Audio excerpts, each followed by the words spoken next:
So there have been rumors swirling around online about Sonic Frontiers 2 coming out sometime next year, like around November of 2026. And this is something I've been reading about on Game Rant. It's something I've been reading about on comicbook.com.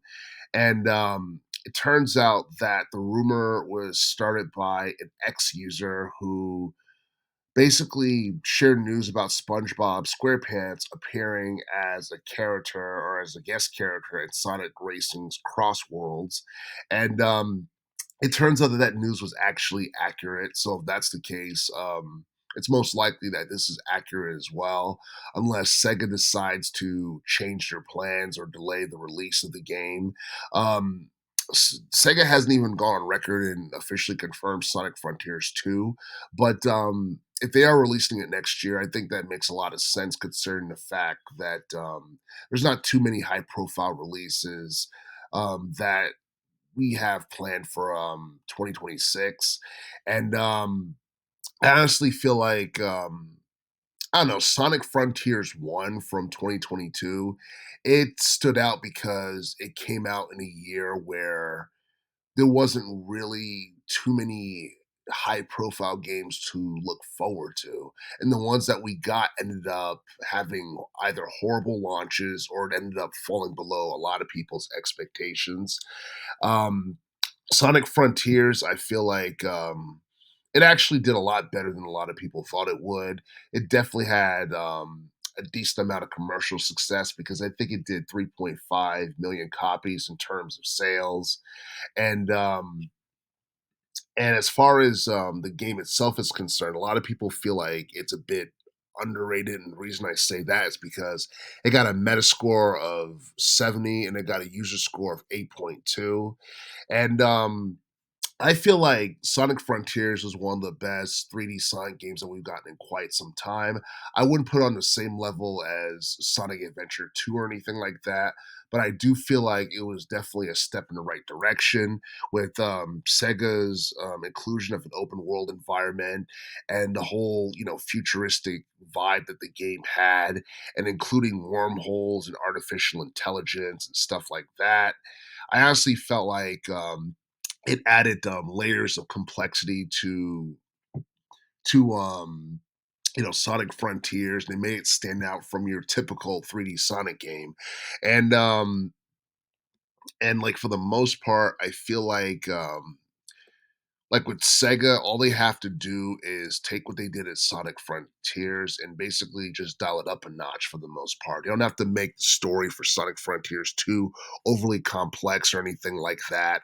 I think it would be nice if they connected Sonic Frontiers 2 to the first game that we got in 2022, opposed to just doing a different game and there's no connection to either one of them. But yeah, I mean, I think like a lot of people like in general just like the game, even though there were minor things about it that they didn't like in relation to like technical issues and I guess like, the controls and all that stuff. I mean, it's not like the game was broken or anything. It's just that, those are definitely areas that Sega could definitely improve on in the next game. But yeah, I feel like Sonic Frontiers for the most part, it's a step in the right direction. And I do feel like Sega has to pretty much use Sonic Frontiers as like a blueprint as to how they're going to model their future 3D Sonic games. And I don't know, like me myself, I'm a bit shocked that Sega is so anxious on putting out more Sonic 3D games because normally their 2D games tend to be more popular and they tend to sell more in general. And I understand that, Sonic for the most part is not going to be able to compete with Mario in relation to 3D games or anything like that. And I don't think, Sega is going out of their way to do so because I think we are at the point where we know that's not going to be the case. But at the same time, I think Sega should definitely do as much as they can to make their 3D Sonic games more appealing to casuals because I feel like that's all Nintendo's been doing with the Mario series, and I feel like they've mastered it, and they've always found ways to make their newer games better than their older games. But as far as Sonic Frontiers 2 is concerned, I honestly do hope that it's coming out next year and it doesn't get delayed to 2027. And speaking of which, I think 2027 is when the Sonic 4 movie is going to be coming out. And a lot of people thought that they'd probably save Sonic Frontiers 2 for 2027.